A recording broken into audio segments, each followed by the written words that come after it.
You are listening to Compound Money Quietly, the CMQ Investing Podcast.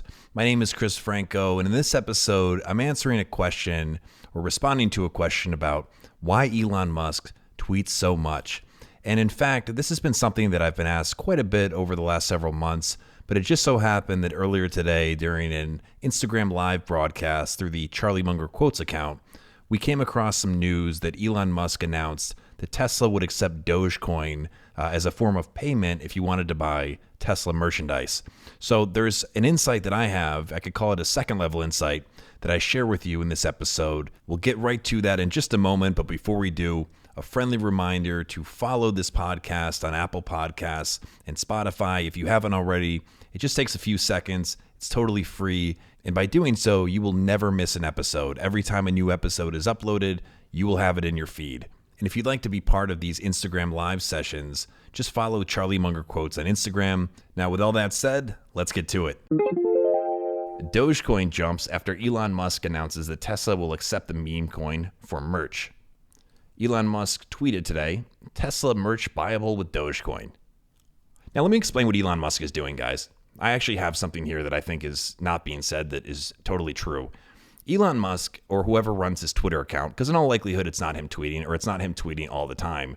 And I know this because I've worked with a lot of prominent people with big Twitter followings and social media followings, and very rarely is it actually them. I mean, it's not like they're not aware of what's being said, but they are, they're doing a lot of other things. So the account Elon Musk on Twitter said Tesla merch buyable with Dogecoin. What Elon Musk is doing is marketing Tesla and himself to the Gen Z buyer of the future. Now, here's why I know this, why I'm confident in this, and why you should listen to this. When I first moved to New York City, I think I was like 24. I was offered a job and accepted a job at the largest, I don't know how they describe it, the largest media network. Not media like you watch, but there's a whole industry in the advertising world called media buying and planning. And so just to give you the very high level understanding of this, if you take, let's say you're Tesla, and Tesla says, hey, we want to spend, I'm making these numbers up, we want to spend $500 million in advertising in the coming year. Tesla, most of the time, or companies like Tesla, are not actually going out and doing those media buys, meaning buying the advertising themselves, or planning where the advertising will be. They work with an agency that specializes in that. So they would work with a team at this company that would figure out, okay, here's where, based on your objectives, we think you should put your advertising.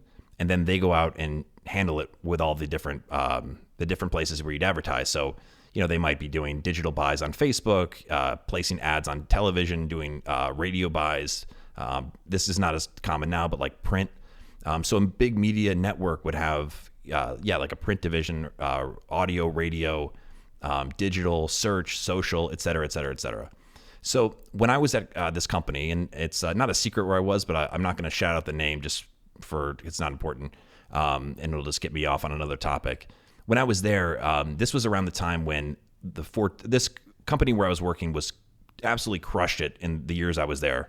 Of course, just because I was there, I was the lucky charm. No, but it was a great learning experience, and I had a mentor there who is the head of what they called mobile practice. So mobile at the time was just becoming this new thing, and he was the subject matter expert, and he was kind of the gatekeeper to this entire agency for all the different ad tech companies across the board. There was a lot more to it, and so through our relationship, I got to be in these very intimate meetings with CMO types, like CMOs, and I think, they were CMOs of some of the largest brands in the world.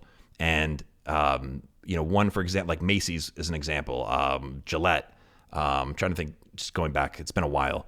But in those meetings, what I learned, and I could have learned this not just from being in the meetings, but these major brands, like, for example, Macy's, or let's say P&G, they're trying to figure out how they win the loyalty of the consumer of the future. Whereas most companies are just thinking about and are only able to really think about what's basically right in front of them. If you're one of these massive, massive companies, you're thinking about how do we start, getting our message across to the consumer who's going to drive our profits in the next 10 or 20 years. So millennials at the time, and I'm a millennial, but millennials at the time were, just pretty much coming out of college, maybe still in college. Meaning we as millennials were not we did not have the most earning power in the market yet, but in due time we will, or we would. And that happens typically when people are starting to settle down, they have families, there's a whole different, I just go down the list of why this matters, but millennials, in terms of their buying power and their earning power is obviously in a totally different place now. And some of the brands that invested early in winning the favor and winning, basically just being appealing to millennials are benefiting from that. And so just like we see with investing, these brands are thinking, or successful investing, they're thinking long-term, they're doing things with, a longer time horizon in mind, and they're able to profit from that. And so for Elon Musk, who's going to be buying Teslas in the next 10 or 15 years? It's probably going to be, or who could be potentially the best customer base on a generational basis? It's probably Generation Z. Generation Z, how big is Gen Z? Let's find out. Gen Z size. So Generation Z is about 20% of the U.S. population. And right now, I'm not sure what the age range apparently is between 10 and 25 years old. So if you're between the ages of 10 and 25, we have a lot of 10-year-olds that listen, I'm sure. Elon Musk really resonates with this crowd, in particular because he's able to align himself with things that they have affinity for. And a lot of advertising and marketing is about association bias, or not about that, but that's where there's a lot to understand from that. Mere exposure effect, association bias, a lot of models from psychology. And so Elon Musk associating and being, he's cool, because who would be jacked up to buy something with Dogecoin, right? Generally speaking, the audience that's buying Dogecoin, I'm saying generally, is right in that age bracket. Not 10 years old, but I'm talking, let's say it's 18 to 24. That's who's jacked up about, Doge to the moon. And so by Tesla associating with that, when these, young people become, get older into their 30s, they have families, they settle down, whatever the case may be, and they're purchasing cars, Tesla's going to be a brand that they have a particular affinity for, in part because of these tactics, like you're seeing what Elon Musk is doing today. That is the perspective that no one's saying. It's totally true. And I know, like I said, I explained why I know this, and I didn't even get into all the details. I'm not trying to prove. I swear I know what I'm talking about. I really know what I'm talking about on this stuff. And it's just Elon Musk to me.